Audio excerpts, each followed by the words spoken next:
নমস্কার, আমি গোবিন্দদেব গোস্বামী অ্যাস্ট্রোলজিতে সবাইকে স্বাগত জানাই। আজকের আলোচনার বিষয়বস্তু মিথুন রাশি, মিথুন লগ্নের জাতক জাতিকাদের জন্য। যাই হোক, কালপুরুষ চক্রে যে 12টি ঘর আছে, 12টি রাশি, আপনাদের প্রথমে একটু পরিচিতি করিয়ে দিই, যদিও প্রায় সবাই জেনে গেছেন, তথাপি বলি। মেষ, বৃষ, মিথুন, কর্কট, সিংহ, কন্যা, তুলা, বৃশ্চিক, ধনু, মকর, কুম্ভ, মীন, এই করে 12টি রাশি এবং 9টি গ্রহ এবং 27টি নক্ষত্র আছে। নক্ষত্র ভিত্তিক আলোচনা করতে গেলে অনেকটা সময় প্রয়োজন, সেই জন্য আমি রাশিভিত্তিকভাবে আলোচনাগুলো করছি এবং গ্রহদের অবস্থান নিয়ে মূলত আলোচনা করছি। পরবর্তী ক্ষেত্রে ভিডিওতে অবশ্যই আমি নক্ষত্র ভিত্তিক আলোচনা করব। যাই হোক, আজকের যে আলোচনা মূলত মিথুন লগ্ন বা মিথুন রাশির জাতক জাতিকাদের জন্য। মিথুন লগ্ন, মিথুন রাশি বলতে মেষ, বৃষ, মিথুন, এইখানে 1 নম্বর লেখা আছে, এইখানে একটা লাল বটন দেওয়া থাকলো, অর্থাৎ এই মিথুনে বর্তমান মঙ্গল বসে আছেন। অক্টোবরের 20 তারিখ পর্যন্ত মঙ্গল ওখানে থাকবেন।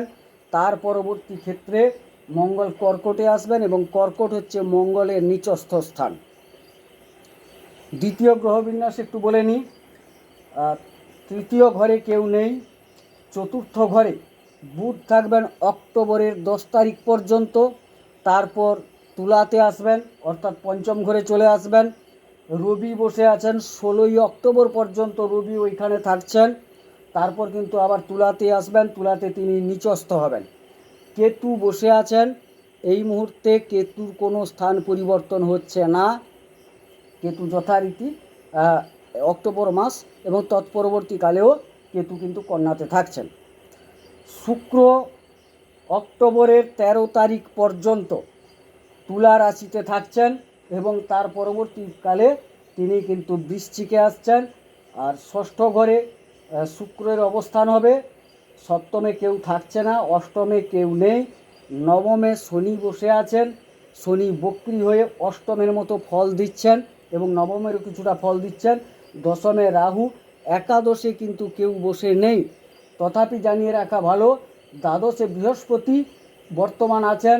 অক্টোবরের 9 তারিখ তিনি বক্রী হবেন, অর্থাৎ তিনি একাদশের মতো ফল দেবেন।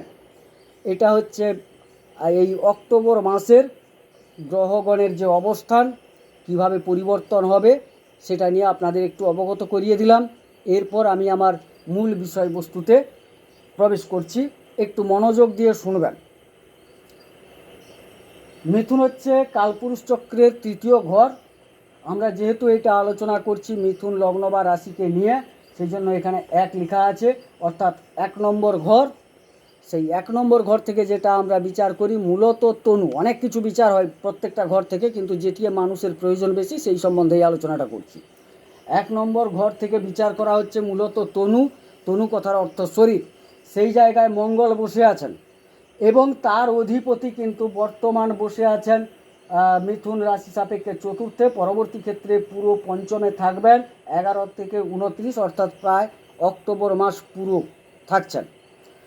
এই ক্ষেত্রে সুবিধা কি অসুবিধা কি? মঙ্গল ক্ষত্রিয় সৈনিক সেনাপতি গ্রহ, তিনি একটু উগ্রতা নিয়ে আসবেন। যেহেতু তিনি সেনাপতি গ্রহ, তার মধ্যে একটা উগ্রতা তৈরি হবে, শরীরে একটা আলাদা জোশ তৈরি হবে, যে জোশটা হয়তো আপনার ক্ষতি করতে পারে। ধরুন আপনি একটা মোটর সাইকেল চালাচ্ছেন, এই যে বাইক চালাচ্ছেন, আপনি বাইকটা চালাতে গিয়ে আপনার মধ্যে একটা স্পিড আসবে, যে স্পিডটা আপনার ক্ষেত্রে ক্ষতিকারক। মঙ্গল এই ঘটনাটা ঘটাবে, তবে খুব একটা ভয়ের কিছু নেই। এই কারণে না, এর যে অধিপতি তিনি কিন্তু 11 তারিখ পর্যন্ত 10 তারিখ পর্যন্ত উচ্চ থাকছেন তার স্বগৃহে কন্যা রাশিতে, এবং তার পরবর্তী ক্ষেত্রে পঞ্চম স্থানে তুলাতে প্রবেশ করছেন। পঞ্চমেও শুভ ফল দিচ্ছেন, এখানেও তিনি শুভ ফল দিচ্ছেন, অর্থাৎ লগ্ন বা রাশিপতি বুধ তিনি কিন্তু শুভ থাকার সুবাদে মঙ্গল যে হঠকারিতাটা নিয়ে আসবে সেটা খুব একটা ক্ষতি করতে পারবে না। সুতরাং তনুস্থান এক প্রকার ভালো দেখা যাচ্ছে বর্তমান।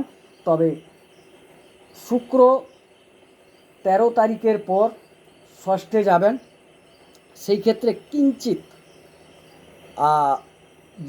মেয়েদের ক্ষেত্রে আর তাদের যে মেয়েলি যেসব অসুখ বিসুখ থাকে সেক্ষেত্রটা একটু সমস্যা, পুরুষদের ক্ষেত্রে একটু ধাতু সম্পর্কিত সমস্যার সম্ভাবনা দেখা যায় এবং সেক্ষেত্রে আপনাদের একটু সচেতন থাকতে হবে। বাট সেরকম কোনো যে বিশাল কিছু খারাপ দেখা যাচ্ছে না।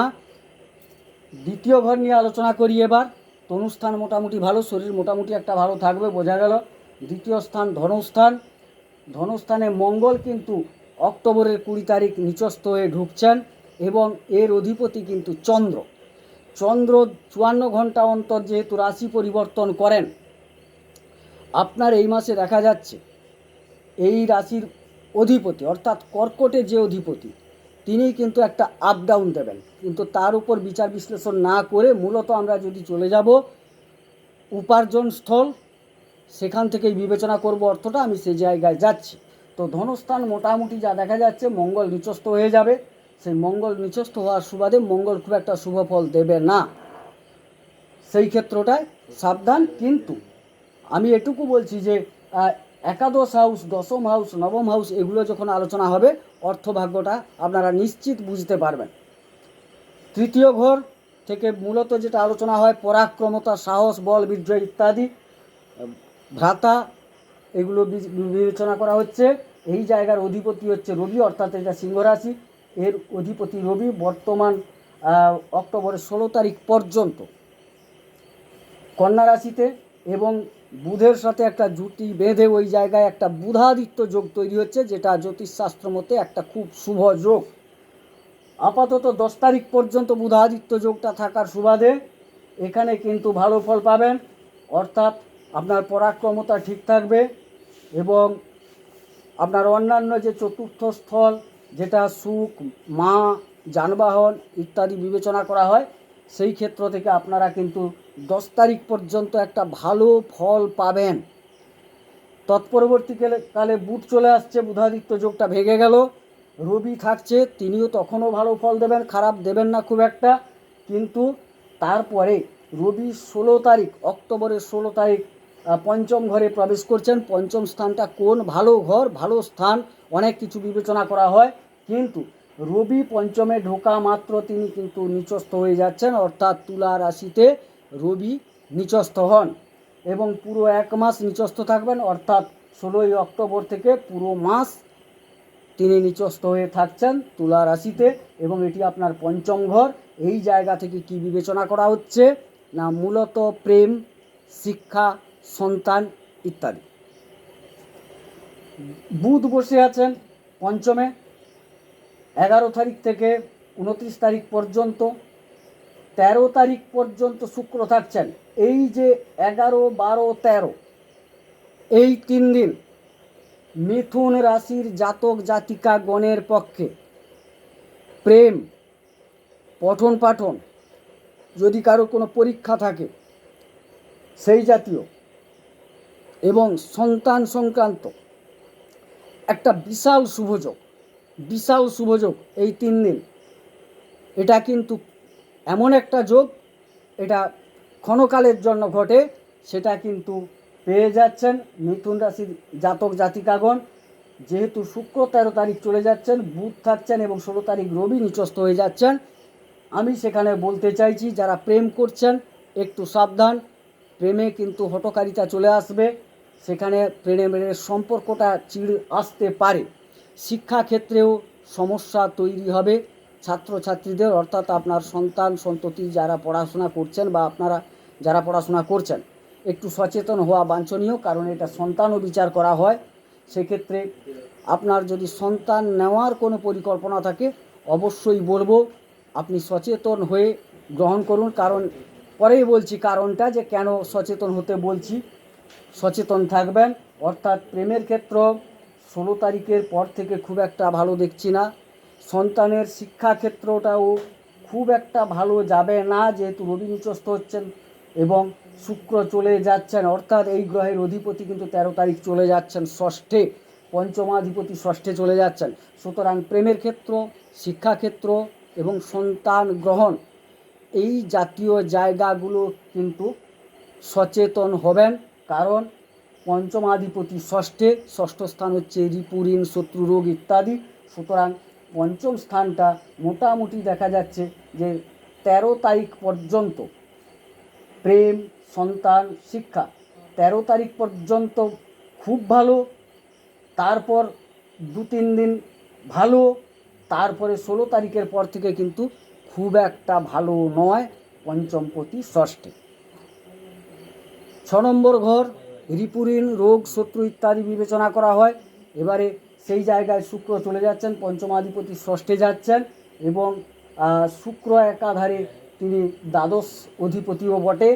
সুতরাং সেই ক্ষেত্রটায় দেখা যাচ্ছে যে আপনার আগেও বলেছিলাম যে মেয়েদের যেসব ঋতু সম্পর্কিত রোগ আর ছেলেদের ধাতু ঘটিত রোগ হওয়ার সম্ভাবনা থাকছে। সুতরাং এই জায়গায় সাবধান। এবং যারা ফ্যাশনারি দ্রব্য ইত্যাদি ইত্যাদি ব্যবসা করেন সেই ক্ষেত্রে আপনাদের একটু সচেতন থাকা বাঞ্ছনীয়। সপ্তম ঘর থেকে মূলত যেটা আলোচনা করা হয় সেটা হচ্ছে বিবাহ, ব্যবসা ইত্যাদি। এটি হচ্ছে ধনু রাশির ঘর। এর অধিপতি বৃহস্পতি কিন্তু দ্বাদশে বসে গেছে এবং দ্বাদশে বসে কিছুদিনের পরে বক্রি হচ্ছে। যাই হোক, এখানে দ্বাদশে যেহেতু বসে গেছে 9 তারিখ পর্যন্ত বৃহস্পতির খুব একটা সহায়তা পাবেন না, কারণ একে বৃহস্পতি দ্বাদশে এবং বৃষ রাশিতে বসছেন। বৃষ রাশি খুব একটা সুখকর রাশি নয় বৃহস্পতির ক্ষেত্রে, সেই জন্য তিনি খুব একটা শুভ ফল দেবেন না সেই জায়গায়। এবং এই ক্ষেত্রে আরও কয়েকটি জিনিস দেখা যায় যে শনির একটি দৃষ্টি পড়ে আছে এবং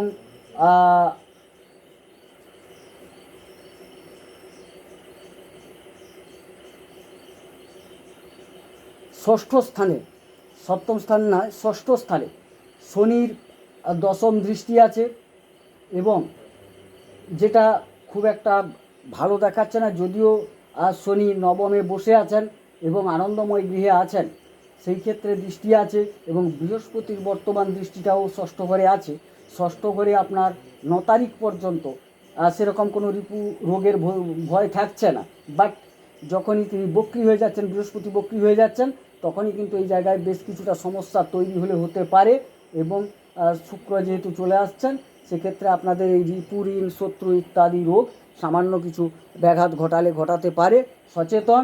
এবং সপ্তমাধিপতি যেহেতু দ্বাদশে বসে আছেন, বিবাহ ক্ষেত্র খুব একটা ভালো দেখা যাচ্ছে না, অতএব সেই সম্পর্কে সচেতন থাকা বাঞ্ছনীয়। এবং ব্যবসা ক্ষেত্রটাও আপনারা একটু সাবধানতার সাথে করলে ভালো হয়। তবে ব্যবসা আবার যখন 9 তারিখের পর বৃহস্পতি একাদশের ফল দিতে শুরু করবেন, অর্থাৎ তিনি একাধারে দ্বাদশ এবং একাদশের ফল দেবেন, দ্বাদশে বসে আছেন, বক্রি হয়ে একাদশের মতো ফল দেবেন, সেক্ষেত্রে কিন্তু আপনি ভালো ফল পেতে চলেছেন, কারণ নবম জায়গা সেটা নবম স্থান হয়ে যাচ্ছে। সেই ক্ষেত্রে কিন্তু আপনি অনেকটা ভালো ফল পাবেন, অর্থাৎ ব্যবসা আপাতত 9 তারিখের পর খারাপ যাওয়ার সম্ভাবনাটা কমে যাবে। 9 তারিখ পর্যন্ত অক্টোবরের ব্যবসা সম্বন্ধে একটু সচেতন থাকতে হবে আপনাদের। অষ্টম হাউস পরিবর্তন সূচিত করে এবং মারক জায়গা বলা হয় এটাকে। সেই জায়গায় যদিও কেউ বসে নেই, কিন্তু এই রাশি অর্থাৎ মকরের অধিপতি শনি, তিনি কুম্ভে বসে আছেন, বক্রি হয়েছেন, মকরের মতো ফল দিচ্ছেন। সেই জায়গায় অষ্টম স্থানটি নিয়ে আপনাদের একটু সচেতন থাকতে হবে। বেশ কিছু পরিবর্তন আসবে, সেটা কিন্তু ভালোও হতে পারে, খারাপ হতে পারে, আপনাকে কিন্তু গ্রহণ করতে হবে ঠিক হিসেব মতো। এই জায়গায় বৃহস্পতির একটা দৃষ্টি আছে, সুতরাং সেরকম কোনো ভয়ের থাকবে না। বৃহস্পতির দৃষ্টি পড়ে আছে অষ্টমে, তবুও বলি হ্যাঁ, ভালো গ্রহ, ভালো দৃষ্টি সব কিছু দিলেও অষ্টম স্থান যেহেতু মারক স্থান, আপনাদের কিন্তু একটু সচেতন হওয়ার দরকার আছে। যারা গাড়ি ড্রাইভিং করেন, যাতায়াত করেন বা অন্যান্য ক্ষেত্রে বাইরে বেরাতে হয়, তারা একটু সাবধান থাকবেন অবশ্যই। তবে যেহেতু বৃহস্পতির দৃষ্টি আছে, খুব একটা যে বিপজ্জনক একদম বলা যাবে না। তবে আপনাকে ইন্ডিকেট করি এই কারণে, যেহেতু 20 অক্টোবর মঙ্গল নিচস্থ হয়ে সরাসরি দৃষ্টি দিচ্ছে, সেই জন্য আপনাকে বললাম আপাতত অক্টোবরের 20 তারিখ থেকে একটু অধিক সাবধানতা গ্রহণ করা বাঞ্ছনীয়। নবমে শনি বসে আছেন, তার আনন্দময় ঘর, সুখময় ঘর, সেই জায়গায় বসে আছেন এবং ভাগ্য ধীর হলেও আপনাকে সাথ দেবে, ভাগ্যের সহায়তা পাবেন। অবশ্যই অবশ্যই ভাগ্যকে কাজে লাগাতে হবে। তবে আমরা একটা ভুল করে বসি, সেটা হচ্ছে মূলত যেহেতু ভাগ্য আমার সাথ দেবে সুতরাং আমি ভাগ্যবান হয়ে যাব না। আপনাকে কর্ম করতে হবে। শনি হচ্ছেন কর্মফলদাতা, সুতরাং কর্মই ভাগ্য সৃষ্টি করে। আপনি যদি কিছু না করেন তাইলে কিন্তু ভাগ্যের দোহাই দিলে চলবে না। আপনি আপনার কাজ করুন, অবশ্যই ভাগ্যের সহায়তা পাবেন। দশমে রাহু বসে আছেন, কর্মস্থল বিবেচনা করা হয়। এবারে দশমে রাহু থাকার সুবাদে কর্মস্থলে আপনাকে কিন্তু ভুলভাল পথে নিয়ে যাবে। একাদশে রাহু ভালো ফল দেন, দশমে কিন্তু খুব একটা ভালো ফল দেন না, ভুলভাল জায়গায় নিয়ে যাবে। কেন নিয়ে যাবে না, এর অধিপতি কিন্তু দ্বাদশ বৃহস্পতি, এটা হচ্ছে মীন রাশি, মীন রাশির অধিপতি দ্বাদশে থাকছেন। আপাতত 9 তারিখ পর্যন্ত থাকছেন তিনি। 9 তারিখ পর্যন্ত থাকার পর তিনি বক্রী হয়ে একাদশের মতো ফল দেবেন কিছুটা, কিন্তু তৎকাল পর্যন্ত আপনার কিন্তু ভুলভাল হওয়ার সম্ভাবনাটা প্রবল। তৎপরবর্তী ক্ষেত্রে হয়তো সেই ভুলের জায়গাটা কম হবে। হঠকারিতা গ্রহণ করবেন না, কর্মস্থলে উত্তেজিত হবেন না, ঝামেলা হওয়ার সম্ভাবনা থাকছে। অতএব আপনাকে সচেতন থাকতে হবে। আপনার যারা অফিসে কাজ করছেন বিভিন্ন জায়গায়, আপনি একটু চোখ কান খোলা রাখুন, নিজেকে সংযত রাখুন। আবার হঠকারিতা অবলম্বন করবেন না। আবার হঠাৎ কিছু কিছু ক্ষেত্রে কর্মপ্রাপ্তি যোগ এলেও আসতে পারে। রাহু কিছু কিছু জিনিস হঠাৎ দান করেন। এই ক্ষেত্রে আপনি হঠাৎ কিছু কাজের সাথে যুক্ত হলেও হতে পারে। প্রমোশন ডিমোশন দুটোই ঘটতে পারে, কারণ একটু পরে বিশ্লেষণ করছি। একাদশের অধিপতি মঙ্গল কিন্তু বর্তমান লগ্নে আছেন বা রাশিতে আছেন। অতএব একাদশ উপার্জন স্থল এবং মঙ্গল ষষ্ঠের অধিপতি বটে। ষষ্ঠ এবং একাদশের অধিপতি হয়ে তিনি কিন্তু অলরেডি রাশি বা লগ্নে 20 তারিখ পর্যন্ত থাকছেন। এই ক্ষেত্রে শত্রুতা এলেও মোকাবেলা হবে এবং উপার্জন হবে 20 তারিখ পর্যন্ত। তৎপরবর্তী ক্ষেত্রে ধনস্থানে তিনি নিচস্থ হয়ে যাচ্ছেন, অর্থাৎ মঙ্গলের দ্বারা কিন্তু উপার্জনটা স্লো হবে 20 তারিখের পর। আপাতত 20 তারিখ পর্যন্ত দেখা যাচ্ছে যে আপনার উপার্জন হচ্ছে। বৃহস্পতি 9 তারিখের পর যেহেতু তিনি একাদশের মতো ফল দেবেন, সুতরাং আপনি 20 তারিখ পর্যন্ত ওভারঅল একটা ভালো ফল পাবেন। 20 তারিখের পর কিঞ্চিত স্লো হলেও উপার্জন কিন্তু আপনার থাকবে। এবার মূল কথা যেটা বলার ছিল, যে পরবর্তী ক্ষেত্রে বলছি, সেটা হচ্ছে কি না, দেখুন এটা হচ্ছে একটা গোচর ভিত্তিক আলোচনা, সার্বিক আলোচনা। আপনার জন্মকোষ্ঠীতে কুণ্ডলিতে যদি এই গ্রহগুলি ভালো অবস্থানে থাকে, অবশ্যই আপনি সুফল পাবেন, এটা নিশ্চিত। তবে যেহেতু গোচর এই ফল দিচ্ছে, সুতরাং আপনি আর্থিক উন্নতি পাবেন, উপার্জন পাবেন, এটা নিশ্চিত কথা। এবং একাধারে যেটা জিস্ট দাঁড়ালো, সেটা কি দাঁড়ালো, 20 তারিখ পর্যন্ত শরীর ভালো থাকবে। তৎপরবর্তী ক্ষেত্রে একটু চিন্তিত হওয়ার কারণ আছে, কারণ শুক্র ষষ্ঠে যাবে, মঙ্গল নিচস্থ হবে, ইত্যাদি, রবি নিচস্থ হয়ে যাবে। সেক্ষেত্রে একটু সচেতন। ধনস্থানে মঙ্গল 20 তারিখের পর নিচস্থ হয়ে যাচ্ছে, আর বাকি সব কিছু কিন্তু ঠিক আছে। 20 তারিখ পর্যন্ত উপার্জন একদম ভালো। 20 তারিখের পর কিঞ্চিত স্লো হলেও বৃহস্পতি যেহেতু একাদশের ফল দেবে, অবশ্যই খুব ভালো উপার্জন আপনি কিন্তু পেতে চলেছেন অক্টোবর মাসে। চতুর্থ স্থান সুখ শান্তি, মা, যানবাহন ইত্যাদি। সেই ক্ষেত্রে বলি বুধাদিত্য যোগ তৈরি হয়েছে। 10 তারিখ পর্যন্ত খুব ভালো রেজাল্ট পাবেন। 10 তারিখের পর বুধ ভালো ফল দেবে, রবি নিচস্থ হয়ে যাচ্ছে পঞ্চম স্থলে। সুতরাং আপনারা আপাতত 16 তারিখ পর্যন্ত একটা খুব ভালো ফল পেতে চলেছেন। তারপরে কিন্তু একটু চিন্তিত হতে হবে, কারণ তৃতীয়াধিপতি নিচস্থ হচ্ছেন, রবি হচ্ছে পিতৃকারক গ্রহ। সুতরাং ভাই, বাবা ইত্যাদির শরীর সম্পর্কে সচেতন এবং সম্পর্ক ভালো রাখার চেষ্টা করুন। গেল সপ্তম স্থলের অধিপতি দ্বাদশে বৃহস্পতি, আপাতত খুব ভালো ফল পাচ্ছেন না, ব্যবসা সম্বন্ধে একটু সচেতন হওয়া বাঞ্ছনীয়। এবং আপনাদের বলি যে যারা বিবাহ করতে চলেছেন অবশ্যই সিদ্ধান্ত নেওয়ার আগে জন্মকুষ্টি ভালো করে বিচার করে, বৃহস্পতির অবস্থান, অন্যান্য গ্রহের অবস্থান, দৃষ্টি ইত্যাদি বিচার করে সিদ্ধান্ত গ্রহণ করবেন। অষ্টম স্থল শনি অলরেডি বক্রি হয়ে অষ্টমের মতো ফল দিচ্ছেন, বৃহস্পতির দৃষ্টি আছে, সুতরাং এই ঘরটি ভালো ফল দেবে। সাবধানতা তবু থাকতে হবে, কিন্তু ভালো ফল পাবেন, কারণ মঙ্গল যেহেতু নিচস্থ হয়ে যাচ্ছে 20 তারিখের পর সরাসরি মারক স্থানে দৃষ্টি দিচ্ছে। সচেতন থাকা বাঞ্ছনীয়, বিশেষ করে 20 তারিখের পর থেকে, অক্টোবরের 20 তারিখের পর থেকে। নবমের শনি আনন্দময় গৃহ, সুন্দর ফল দেবেন, ভাবার দরকার নেই। দশম স্থল কর্মস্থল, রাহু বসে আছেন, তার অধিপতি দ্বাদশে ব্যয়স্থলে, সুতরাং আপনাকে একটু সচেতন হতে হবে। কর্মস্থলে ঝুট ঝামেলা, পদোন্নতি হতে পারে, অবনতি হতে পারে, তো অবনতির সম্ভাবনা বেশি, কারণ হঠকারিতা অবলম্বন করবেন না। আপাতত বৃহস্পতি যখন একাদশের ফল দেবেন তখন থেকে শুভ ফল পাবেন, সেটা হচ্ছে 9 অক্টোবরের পর। একাদশের অধিপতি বর্তমান লগ্নে বা রাশিতে বসে আছেন, শুভ ফল দিচ্ছেন, শুভ ফল পাবেন। তৎপরবর্তী ক্ষেত্রে একটু সমস্যা তৈরি হবে, কিন্তু যেহেতু বৃহস্পতি একাদশের ফল দেবেন সেক্ষেত্রে কিন্তু উপার্জন আপনাদের ভালো হবে এবং সব কিছু ভালো থাকবে। বাড়িতে আচার অনুষ্ঠান হওয়ার সম্ভাবনা থাকছে, কিছু কিছু ক্ষেত্রে ছোটোখাটো ভ্রমণ যোগ দেখা যায়।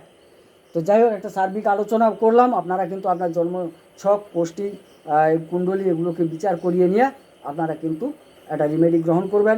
এক্ষেত্রে একটু বলি, এই মাসে আপনাদের যেটুকু করা উচিত, যে গ্রহগুলোকে শান্ত করা উচিত, সেক্ষেত্রে বলে রাখি, শুক্রর যেহেতু ষষ্ঠে চলে যাচ্ছে শুভ গ্রহ, তাকে কিন্তু শান্ত করতে হবে। রবি যেহেতু আপনার তৃতীয়পতি হয়ে পঞ্চমে নিচস্থ হয়ে যাচ্ছে, রবির একটু শান্ত করুন রবিকে। আর মঙ্গল যেহেতু লগ্নপতি বা রাশিপতি হয়ে দ্বিতীয় 20 অক্টোবর চলে আসছে, নিচস্থ হয়ে যাচ্ছে, সেক্ষেত্রে কিন্তু আপনাকে একটু সাবধানতা অবলম্বন করতে হবে এবং তার একটু প্রতিকার করতে হবে। প্রতিকার মানে এই নয় যে আপনি বিরাট ধরনের কোনো স্টোন পড়তে হবে বা অনেক কিছু করতে হবে, তা নয়। এটা তো সাময়িক। সেক্ষেত্রে আমারই এই চ্যানেলে দেওয়া আছে, দেখবেন, বিভিন্ন গ্রহ শান্তির জন্য কবচ পাঠ, স্তোত্র পাঠ ইত্যাদি। সেক্ষেত্রে আমি বলবো, অক্টোবর মাসে মিথুন রাশির জাতক জাতিকাগণ, তাদের যে বিরুদ্ধ গ্রহগুলো হয়ে যাচ্ছে মঙ্গল, শুক্র এবং রবি, কিছু সময়ের জন্য তাদেরকে সন্তুষ্ট করতে, প্রশমিত করতে আপনি অবশ্যই রবির কবচ বা সূর্য কবচ পাঠ করুন বা শ্রবণ করুন। সূর্যকে অর্ঘ্য দিন। ওং নমো বিবস্বতে ব্রহ্মণ ভাস্বতে বিষ্ণু তেজসে জগত সবিত্রে সুচয় সবিত্রে কর্মদায়িনে ইদমর্ঘ্যম শ্রী সূর্যায় নমঃ। আপনি অর্ঘ্য দিলেন। হ্যাঁ, এই সূর্য সহস্রাংশ তেজরাশি জগৎপথে অনুকম্পায় মাং ভক্তা গৃহার্ঘ্যং দিবাকরম। অর্ঘ্য দিলেন। নমো জবা কুসুম শঙ্কাশঙ্কাশ্যপেয়ং মহাদ্যুতিম ধন্তারিং সর্বপাপঘ্নং প্রণতস্মি দিবাকরম। প্রণাম করুন, অবশ্যই উপকার পাবেন। আর যখন অর্ঘ্য দেবেন, সম্ভব হলে তামার পাত্রে জল নেবেন, একটি লাল ফুল নেবেন, অর্ঘ্য দেবেন। সূর্য এতে প্রীত হন। অতএব তিনি যেহেতু প্রায় অক্টোবর মাসের অর্ধেক নিচস্থ থাকছেন, তাকে শান্ত করার প্রয়োজন আছে। মঙ্গলকে একটু শান্ত করুন। আমারই এই চ্যানেলে দেওয়া আছে মঙ্গলের অধিদেবী বগলামুখী স্তোত্র পাঠ করা আছে, মঙ্গলের কবচ পাঠ করা আছে, শ্রবণ করুন, উপকৃত হবেন। শুক্র যেহেতু পঞ্চমপতি হয়ে ষষ্ঠে চলে যাচ্ছেন, 13 তারিখ থেকে প্রায় 17 দিন থাকছেন ওখানে, শুক্রের কবচ পাঠ করা আছে, অবশ্যই শ্রবণ করুন, অবশ্যই উপকার পাবেন।